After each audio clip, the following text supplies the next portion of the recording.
본격적인 민수기 강의가 지금부터 시작되어집니다. 이번 강의는 다바르 그리고 미드바르, 데비르에 관해서 함께 나눌 수 있을 것입니다. 다바르 말씀 학교니까 먼저 다바르에 대해서 나누어야 되는데요. 처음 다바르 말씀 학교를 시작할 때만 해도 다바르에 대해서 아시는 분들이 그리 많지 않았어요. 지금은 그래도 많은 분들이 다바르에 대해서 아시는 분들이 있지만 처음에는 너무너무 생소했죠. 내가 그리스도인인 것과 다바르와 무슨 상관이 있겠느냐라고 물으실 수도 있겠지만, 우리가 잘 몰라도 신약의 로고스는 알잖아요. 로고스, 헬라어로 말씀이라고 하는 뜻입니다. 헬라어로 말씀이 로고스라면 이 히브리어로 말씀이 바로 다바르입니다. 창세기 12장 4절에 아브라함이 말씀을 따라갔고의 그 말씀이 바로 다바르죠. 제가 아는 그러한 한 목사님이 그런 말씀을 주시더라고요. 교회 사랑이 뭐냐고 물으시더라고요. 교회 사랑이 뭐냐? 교회 사랑이 무엇일까요? 교회 사랑은 봉사다라고 말씀해 주시더라고요. 또 이웃 사랑은 뭐냐? 그건 저도 알겠어요. 이웃 사랑. 전도죠. 전도가 바로 이웃 사랑입니다. 세 번째, 자녀 사랑은 뭐냐라고 물으시더라고요. 자녀 사랑은 교육이죠. 마지막으로 하나님 사랑은 뭘까요? 하나님 사랑은 뭐니 해도 예배가 되어질 것입니다. 예배는 하나님 사랑이죠. 그러나 같은 맥락에서 하나를 더 한다면 하나님 사랑은 바로 말씀 사랑입니다. 요한복음 14장 21절 말씀에 나의 계명을 가지고 지키는 자라야 나를 사랑하는 자니 나를 사랑하는 자는 내 아버지께 사랑을 받을 것이요 나도 그를 사랑하여 그에게 나를 나타내리라. 시편 1편 말씀에 복 있는 사람은 악인들의 꾀를 따르지 아니하며 죄인들의 길에 서지 아니하며 오만한 자들의 자리에 앉지 아니하고 오직 여호와의 율법을 즐거워하여 그의 율법을 주야로 묵상하는도다. 말씀을 사랑한다라고 하는 것은 하나님 사랑이며 또한 복이 있는 그러한 바가 되어지죠. 제가 또한 깊이 있게 교제하는 목사님께서 믿음이란 무엇인가에 관하여 그런 교훈을 주시더라고요. 믿음은 무엇인가? 믿음은 내 안에 믿음이 아닌 것을 발견하고 그것을 빼어내고 그것에 믿음의 것으로 채우는 것이 믿음이다라고 말씀해 주셨어요. 내 안에 믿음이 아닌 것은 무엇일까요? 그것은 다른 말로 하면 말씀이 아닌 거죠. 세상의 것이죠. 세상의 것, 말씀이 아닌 것을 빼어내고 그것에 말씀을 채워 넣는 것, 그것을 바로 믿음이라고 이야기할 수 있을 것이에요.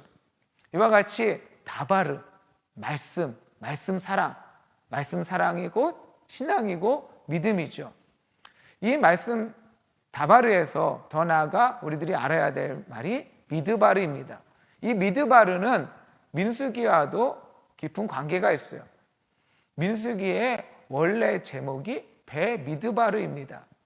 원래 제목 하니까 조금 이상하게 느끼실 수도 있지만 이 성경에는 히브리 원 제목이 있고 그리고 헬라어 제목이 있죠. 헬라어 성경의 70인역 성경의 제목이 아리드모이고 그것이 불가타 또 라틴어 성경, 영어 성경을 거쳐서 오늘 우리들 가운데 민수기라고 그렇게 제목이 지어진 것이에요. 그러나 본래의 제목은 민수기가 아니라 베미드바르입니다.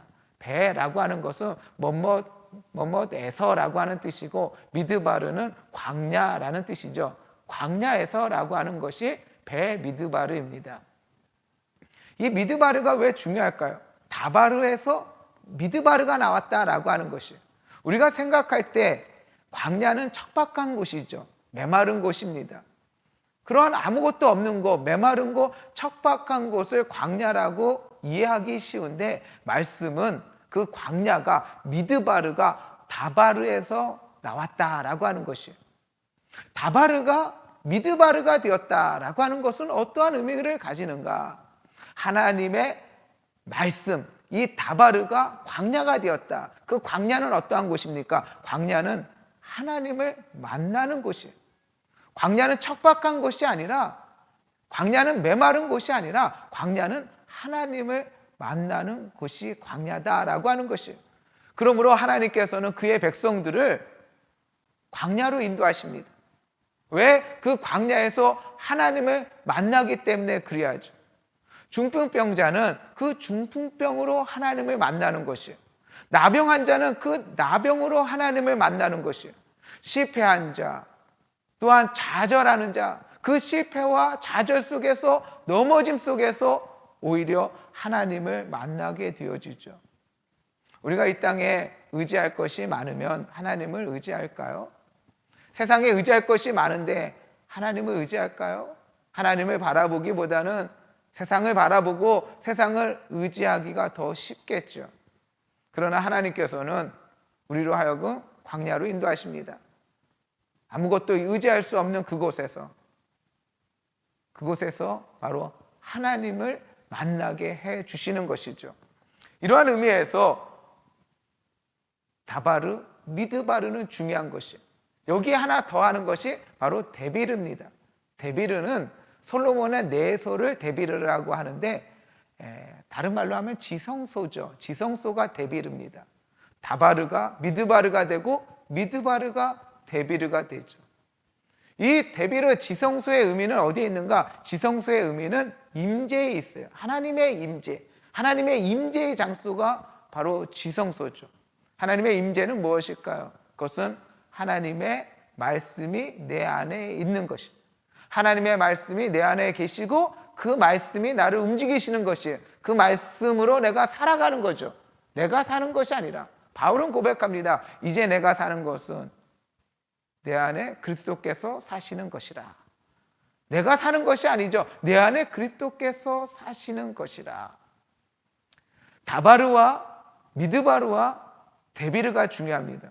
하나님의 말씀의 목적이 어디에 있는가라고 하는 것이죠. 하나님의 말씀의 목적은 만남에 있어요. 미드바르에 있어요. 하나님 말씀으로 머문다면 그것은 온전치 않죠. 하나님 말씀으로 머무는 것이 아니라 그 말씀으로 하나님을 만나는 것이에요. 미드바르. 반대도 마찬가지예요. 미드바르의 전제는 무엇입니까? 하나님과의 만남의 전제는 바로 하나님의 말씀이에요. 하나님의 말씀이 없이는 하나님을 만날 수 없는 거죠.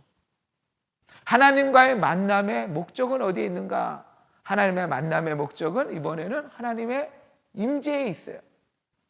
하나님과의 만남으로 머무는 것이 아니라 더 나아가 하나님의 임재를 누리게 되어지죠. 반대도 마찬가지예요. 하나님의 임재의 전제는 무엇인가? 그곳에는 하나님의 말씀과 하나님과의 만남이 없이는 하나님의 임재를 가질 수 없다라고 하는 것이죠. 오늘 함께 다바르, 또 미드바르, 데비르에 대해서 함께 나누는데요. 큰 건물을 세우기 위해서는 그 기초가 튼튼해야 됩니다. 기초가 튼튼해야 돼요. 저 미국의 뉴욕주의 맨하탄에 엠파이어 스테이트 빌딩이 있습니다. 1930년에 지어진 그러한 고층 건물인데요. 우리나라 초가집에 살 때 그들은 100층 이상의 건물을 지었다라는 것이 얼마나 소름 끼치고 놀라는지 몰라요. 그러나 더 놀라운 모습은 자세히 살펴보면 102층의 건물의 지하가 2층밖에 되지 않는다라고 하는 것이죠. 지하 2층밖에 되지 않는 그 건물에 100층의 건물을 세울 수 있었던 것은 그 기초가 탄탄하였기 때문에 그래요. 오늘 우리가 함께 다바르, 또 미드바르, 데비르에 대해서 함께 나누는데요.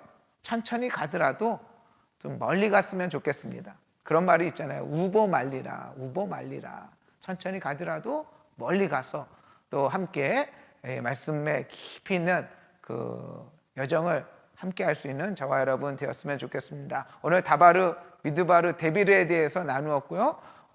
다음 강의서부터는 실제적인 민수기의 구조에 대해서 함께 살펴볼 수 있도록 하겠습니다. 감사합니다.